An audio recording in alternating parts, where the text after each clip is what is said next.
Pessoal, inaugurar o canal aqui com uma das perguntas que eu acho que eu ouço diariamente, que é sobre, mas o artesanato não seria bom para o meu cachorro? Eu ouço tanto de tutores quanto de colegas essa questão. Então hoje eu queria ler o artigo que foi publicado em 2020, juntamente com vocês, para a gente desvendar o porquê não, o artesanato não é uma opção para nenhum cão, pelo menos com o que a gente sabe hoje em dia. Então, apresentando para vocês, esse é o artigo que está publicado. Ele foi feito na Algéria.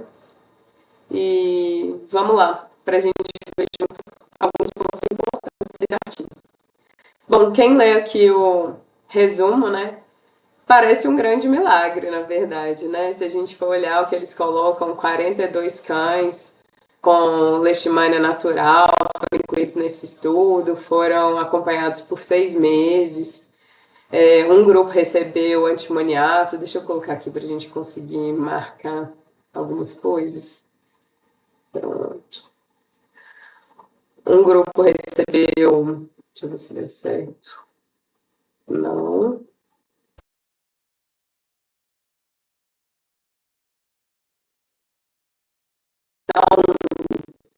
Recebeu glucantina, né, o antimoniato de glumina, uma dose de alopurinol bem grande, né, 30 miligramas por quilo por dia. Bom, hoje a gente tem usado 10 miligramas quilo dia a cada 12 horas, seria 20 miligramas quilo dia como habitual. Alguns cães, às vezes, pelo peso, podem chegar, né, a esses 30 miligramas quilo dia. Ou então usaram artesanato, 25 miligramas quilo por 6 dias.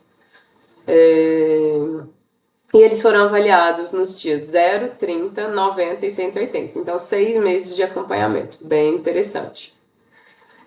Foram acompanhados em relação a score clínico, parasitemia e título de anticorpos após tratamento. Comparado ao grupo controle, o grupo com artesanato mostrou um score clínico menor, parasitemia menor e título de anticorpos menor ao final dos 6 meses de acompanhamento. Incrível, né? Vamos ver se é bem assim. Comparado aos valores de base, uma significante redução nos níveis de anticorpos, no controle versus artesanato, foi observado 30 dias após o final do tratamento. Todos os cães que tinham PCR positivo ficaram negativos após o tratamento com artesanato, enquanto 14% ainda eram positivos no grupo que foi tratado com glucantina. O artesanato foi bem tolerado, não houveram sinais, efeitos adversos, né? A falha em tratamento foi similar em ambos os grupos, né? Então, ou seja, cães que não responderam bem ao tratamento, uma porcentagem de 27%, tanto no grupo com artesanato quanto no grupo com glucantina. E 18% dos cães morreram no grupo controle, enquanto 26%, eu não consegui entender bem essa parte, versus 26%, incluindo 13% de mortalidade no grupo artesanato. Esse foi o primeiro relato mostrando o potencial do artesanato no tratamento de cães com leishmaniose clínica. Então, olha isso que é importante. Até então, a gente não tinha nenhum estudo avaliando o uso de artesanato em cães com leishmania. Esse é o primeiro. E a gente vai ver que ele tem várias questões a serem ponderadas. Então, aí um ponto para a gente não sair usando nos pacientes, não achar que é esse milagre tão grande que parece ao ler um resumo, né? Eu acho que esse é o primeiro ponto. Eu tenho visto até muitos médicos veterinários divulgando por aí que é muito legal ler resumo, que quem tá lendo o artigo inteiro tá perdendo tempo, mas eu acho que esse é um grande exemplo de que a leitura criteriosa é muito importante para a gente ter. Não sair por aí fazendo literalmente bobagem com os nossos pacientes por causa de uma leitura de resumo. Bom, o artigo começa com uma introdução, um monte de coisa interessante, eu acho que vale a pena a leitura. Ele cita algumas coisas, por exemplo, a leishmaniose canina representa uma das principais causas de morte em cães. A falta de vacinas é uma questão importante, né? O número de cães que não têm sintomas para a doença, né? E que acabam sendo transmissores para a doença. o fato de a Organização Mundial da Saúde sugerir que se reserve uma droga anti-leishmania para uso humano exclusivo em cada país e não para uso veterinário. Então, aqui no Brasil, a gente tem tanto o antimoniato de meglobina quanto a anfotericina B reservadas para uso humano, né? Não devem ser usadas em animais.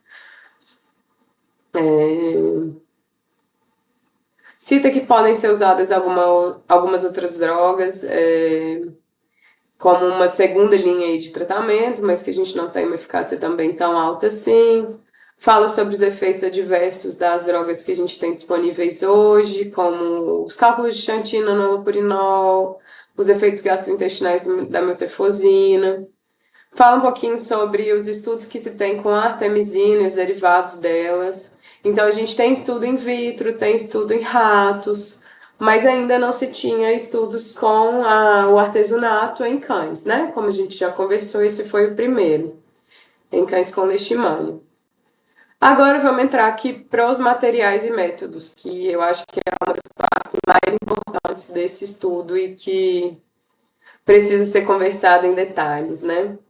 Deixa eu chegar aqui no ponto que eu quero conversar com vocês.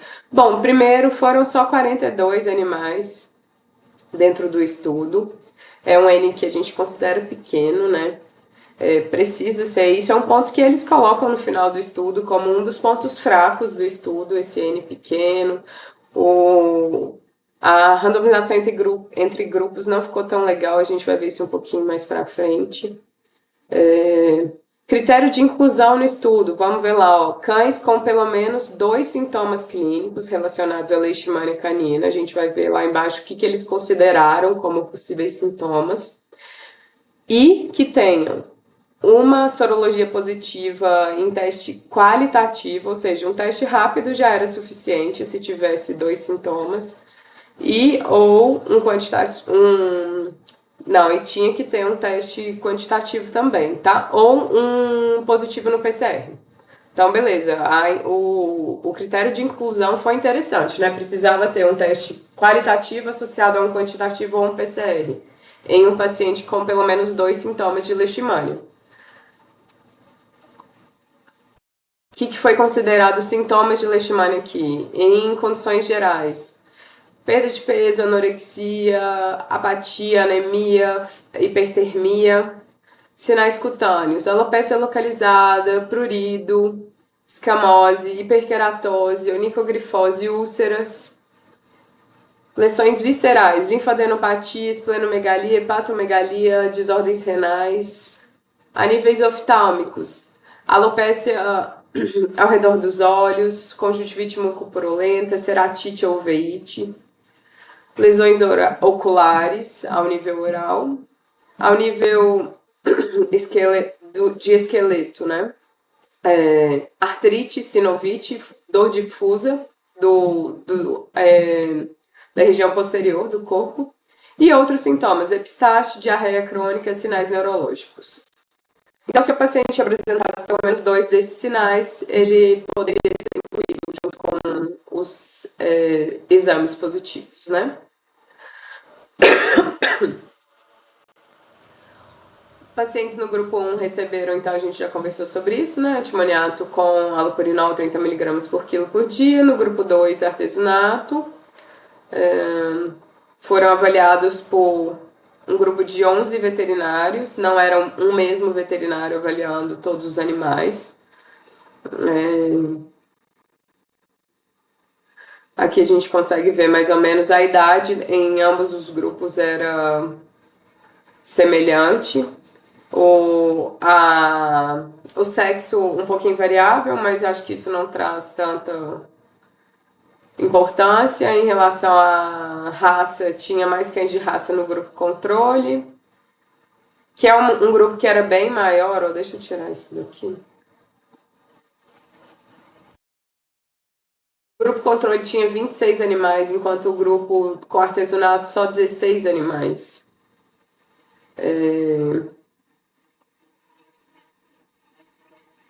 Um ponto que eu acho que a gente precisa muito conversar é esse aqui, ó. Parasitemia. O grupo controle, a parasitemia, isso foi feito só em sangue total, tá? Essa avaliação de quantitativa de PCR.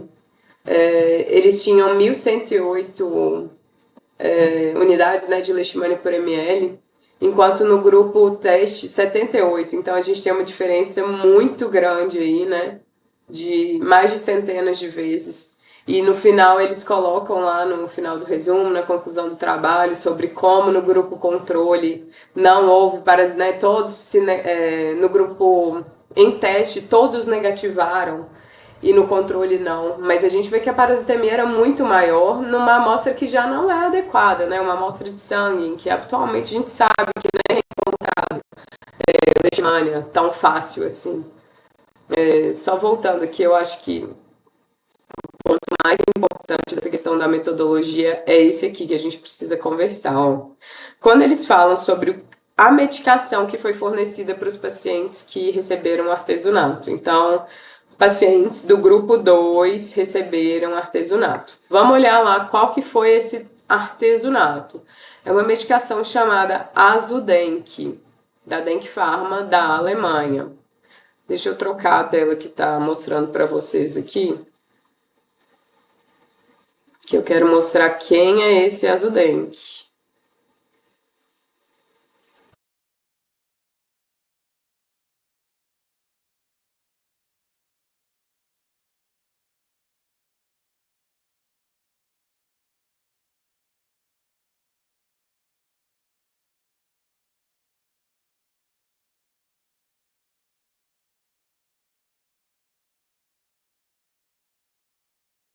Certinho.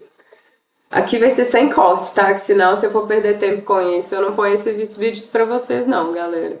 Então vamos lá. Azuden, que é essa medicação lá da Alemanha, ó, ela é usada para tratamento de malária, vem em comprimidos, e nela nós temos 200 miligramas de artesunato, que é um medicamento usado contra a malária, 500 miligramas de sulfametoxipirazina, que é um antibiótico, e 25 miligramas de pirimetamina, que também é usado para tratamento de malária.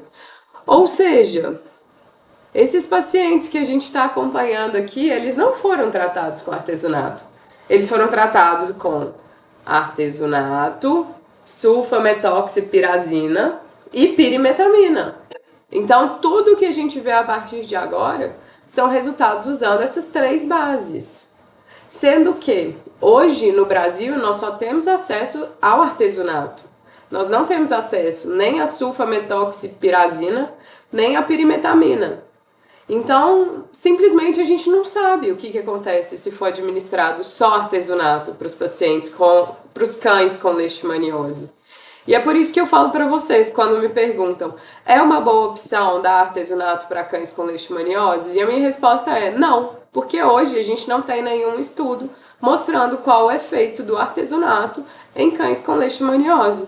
O estudo que nós temos em mãos hoje é esse que nós estamos avaliando juntos, e ele utilizou essas três bases em conjunto que nós não temos acesso aqui no Brasil a elas, só ao artesunato. Beleza? Dos motivos para usarem essas três em conjunto é justamente para aumentar o tempo de ação delas, porque o artesunato sozinho não tem um longo tempo de ação. Mas então vamos lá, continuar sabendo que a gente nem está falando só de artesunato, tá? Que a gente está falando desse trio aí em conjunto. Título de anticorpos entre grupos estava no grupo de teste era um pouquinho menor, ok?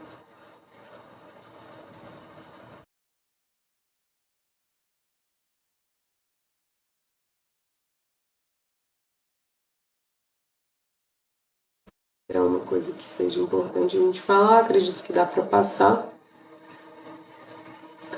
Aqui eles deixam bem claro que só alguns animais foi feito o PCR de sangue, a gente vai ver lá no final em quais, e que foi só de sangue, né? Infelizmente, eles também falam que não é uma amostra interessante, não é uma amostra ideal.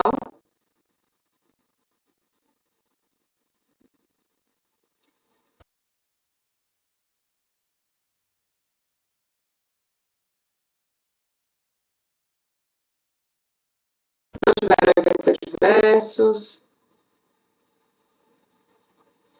Aí vem os PCRs aqui.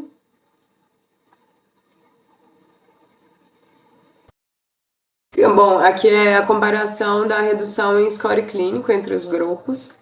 Ó, a gente pode ver que a redução no score clínico no grupo com glucantimia e allopurinol com 180 dias de tratamento, que é esse último, né, o quadro C, foi bem maior a redução em score clínico do que com o grupo que usou artesunato, né? Então, aos 6 meses, o resultado clinicamente foi melhor.